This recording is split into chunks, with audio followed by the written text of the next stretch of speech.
A little over a year ago, my husband and I were packed into our car, our dog Cruella grumpy in her kennel, as we made our way across the country to Washington, D.C., our new home, a new adventure, a new community. We stopped in Oklahoma to spend time with family in a place all too familiar, where we were formed and loved for most of our lives, where we learned to live as God made us, in a place of tight-knit community, where we learned vigilance from hateful words and actions. We spent our time surrounded by people who love and care for us before beginning this journey again. Hours spent in the car driving across the changing terrain of this country until we arrived in D.C. in the early hours of the morning, having driven all night long. And then we saw our first monument. We were so exhausted that excitement had not even settled in yet. It would be another week or so before we had a chance to explore, that we could take in our new environment. Our car climbed the hills to the cathedral until it burst from behind the trees, impressive and intimidating. Later, when our friends visited for the first time, we had an excuse to be tour guides and tourists. We walked all over these cathedral grounds, indoors and locked out of others, taking in the views of the neighborhood and the city. We climbed the towers to see beyond the river, and we went into the crypt to see beauty. It was our first time down in the chapel of St. Joseph. It was quiet. Our steps were muffled by the space, and we stood by the plaque naming this as the resting place of Matthew Shepard. I'm not sure how long we stood there, but we left with tears.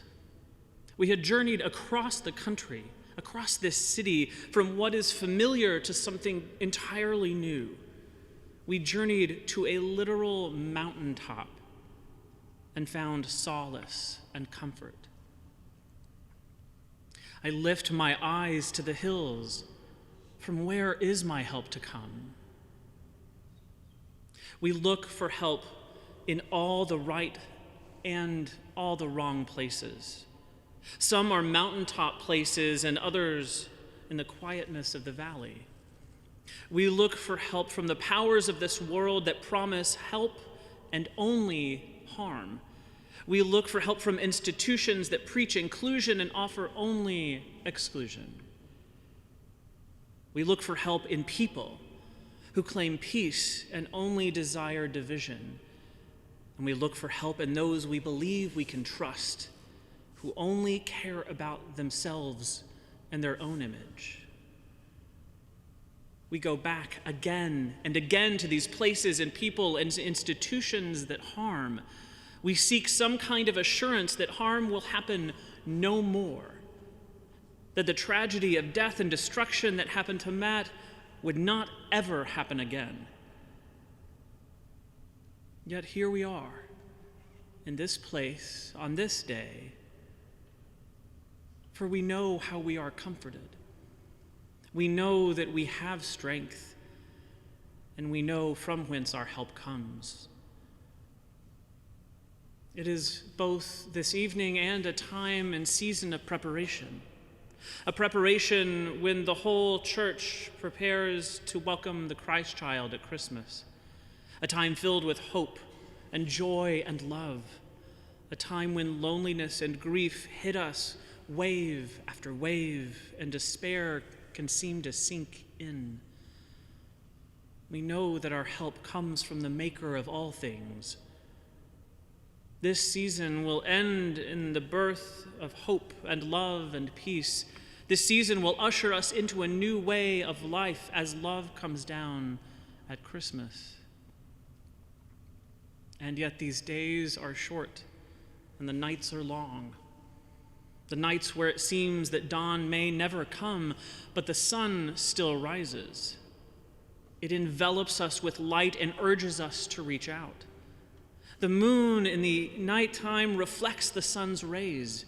Even the clouds that make it seem so dark and dreary only hold back that which is true, that the light of the world can never truly be taken away. The hope of the world has never been taken away. We come here, yes, to mark tragedy and to celebrate life, to seek hope and consolation, to be comforted, inspired, and allow the bathing tears of sorrow to flow. We come here because this time, this day, this season is special, and we leave here not in despair, but strengthened. We leave this place renewed by a life so well lived, the witness that we have in Matt and his family and so many who know his story. We leave here with the courage to face yet another day.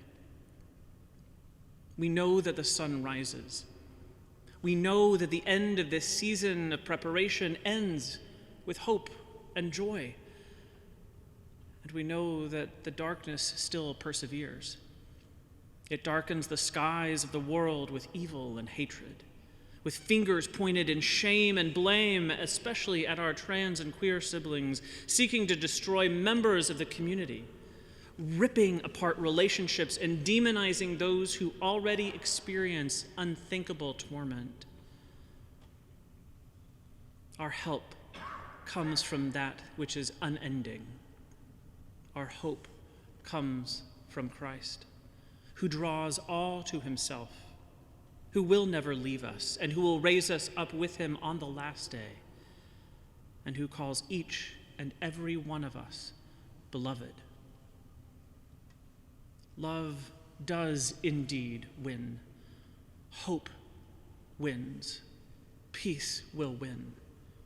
And we have the power to leave this place changed, renewed, restored, ready to face the world with kindness and grace and mercy, with acts of justice and witness. We lift our eyes to the hills. Our help comes from God. And God will watch over our going out and our coming in, our day and our night, our joys and our sorrows. And God will give us strength to persevere in the work set before us, the work given to us in a life well lived. Each one of us is the face of hope for one another, the chance to meet the adventures of life, the mountaintops and the valleys, with courage and strength. We are sometimes the only face of hope and love that someone will encounter in this world. And thanks be to God that we are never doing this work alone.